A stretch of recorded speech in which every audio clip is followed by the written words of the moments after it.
हर वो शख्स जिसे मेरी खुशी से प्रॉब्लम है वो मेरा कोई नहीं लगता। अंडरस्टैंड? हे, तुम यहाँ खड़े होके चुप कर हमारी बातें सुन रही हो? मैं चुप कर गुजर रही थी तो कानों में पड़ गई। वैसे भी तुम इतनी जोर से बोल रहे हो कि पूरे मोहल्ले तो तुम्हारी आवाज जा रही होगी, तो इसलिए आहिस्ता बात कर। हाँ, तो तुम मुझे सिखाओगी कि मैं आहिस्ता बात करूं? नहीं, मेरे पास भैंस के आगे बीन बजाने का टाइम नहीं है। अम्मी देख रही किस तरह बात कर रही है मुझसे? मैं तुमसे बात कर रही हूँ। तुमने मुझे मुखातिब किया ना, बस उसी का जवाब दे रही हूँ। मुझे हैरत हो रही तुम्हें देखकर। इतनी बदनामी के बाद अगर कोई गैरतमंद लड़की होती तो डूब के मर जाती। राइट? मैंने कुछ किया ही नहीं है तो फिर हराम की मौत क्यों मरूं? उसे ना मार दो जिसने ये सब कुछ किया था। अम्मी का एनेस्थीसिया के बर तुम्हें मिल गया? ढूंढ लिया तुमने? मिल जाएगा। आपको लगता है ढूंढे बिना मैं चैन से बैठूंगी? जुर्म कभी छुपता नहीं है। साहब, तुम क्या हो? ये मुझे डूब के मर जाने का कह रही है। मैंने तुम्हें कब कहा? मैंने कहा कोई गैरतमंद लड़की होती तो वो डूब के मर जाती। मैंने तुम्हें कुछ नहीं कहा। अच्छा चलो यहाँ से। फिर से चलो? कल रात भी तुमने मुझे चले जाने को कह दिया था, आज फिर से? मैं यहाँ से कहीं जाने वाली नहीं हूँ। आज मैं इन लोगों का दिमाग दुरुस्त करके ही रहूँगी।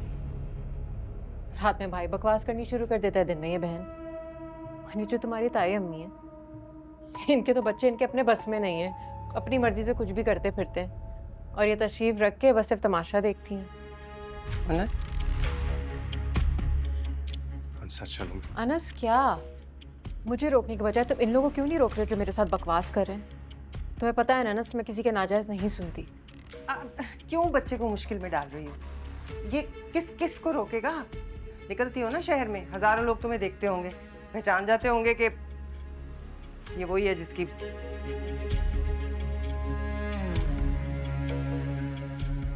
सही कह रही हैं आप,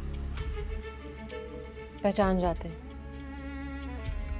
लेकिन वो कमजोर नहीं होते। उन्हें पता है कि किसी खबीस ने अपने लिए जहन्नुम खरीदी है।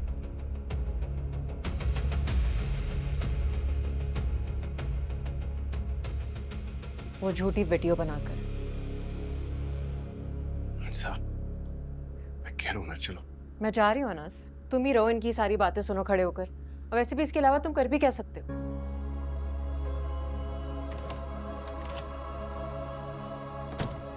मेरी बात सुनो अनस, मेरी बात सुनो। तुम याद रखना, तुमने वादा किया है, दादा की जान की कसम खाई है।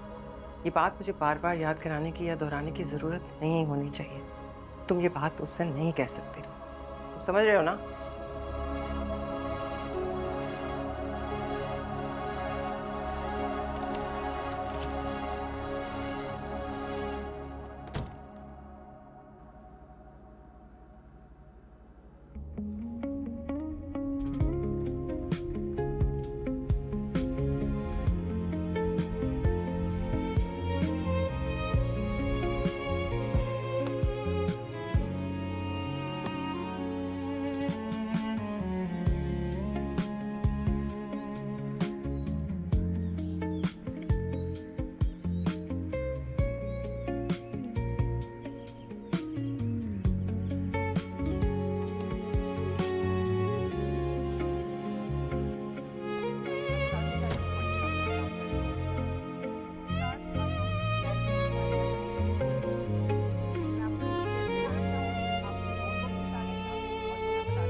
Class silence.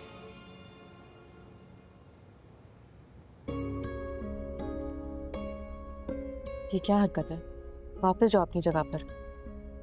आवाज देता रहेगी, तुम अकेले बैठकर आगे क्यों?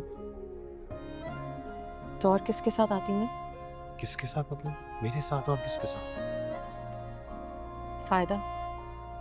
फायदा? क्या मतलब? ऐसे साथ का क्या फायदा अनस? जब वक्त पड़ने पर तो मेरे साथ नहीं खड़े हो सकते। मेरे हक पे एक लफ्ज नहीं बोलते तुम। उल्टा चाहते हो कि मेरा मुंह बंद हो जाए।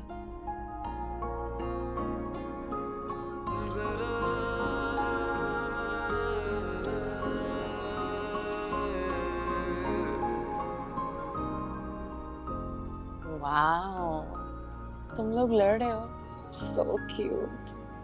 मैंने सुना है मोहब्बत में लड़ने का एक अलग ही मजा है और उससे मोहब्बत बढ़ती है।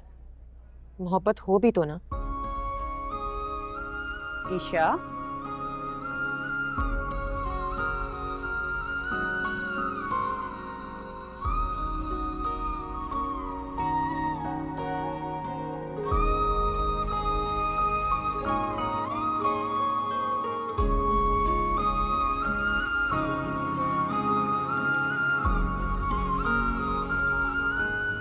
देखो, मेरी अम्मी कहती हैं कि मियाँ बीवी को अपना झगड़ा बेडरूम से बाहर नहीं लाना चाहिए। हमारा झगड़ा कॉमन रूम का है। इसके बारे में तो अम्मी ने मुझे कुछ नहीं कहा। अगर माइंड ना करो तो बताओगी कि क्या हुआ है।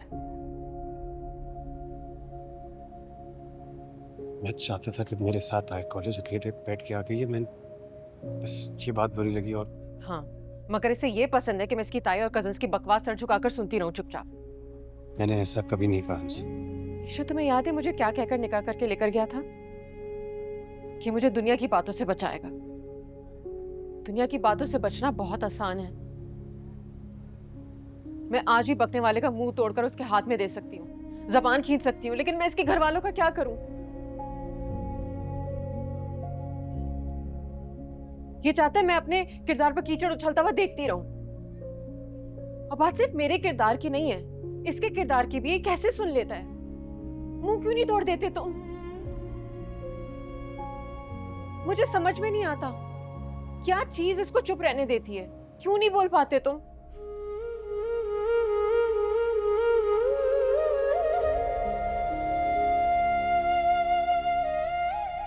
अनस, तुम्हारे घर ये सब कुछ हो रहा है, मुझे नहीं पता था। कोई मेरी जगह पे खुद को रख के तो देखे। मैं एक अजनबी घर में रह रही हूँ, वो सब अजनबी हैं। मैं सिर्फ इसको जानती हूँ और इस शख्स के सहारे मैं वहां रह रही हूँ। लेकिन जब ये भी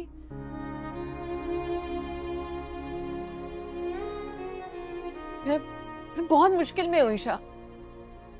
मैंने जो कुछ अपनी जिंदगी में देखा है ना, जो कुछ सहा है, क्या उससे डील करना कोई आसान बात है? धीरे धीरे हम सुलग जाएंगे, आके थाम लो, बस तुम ही देखा करो, तुम ही मेरे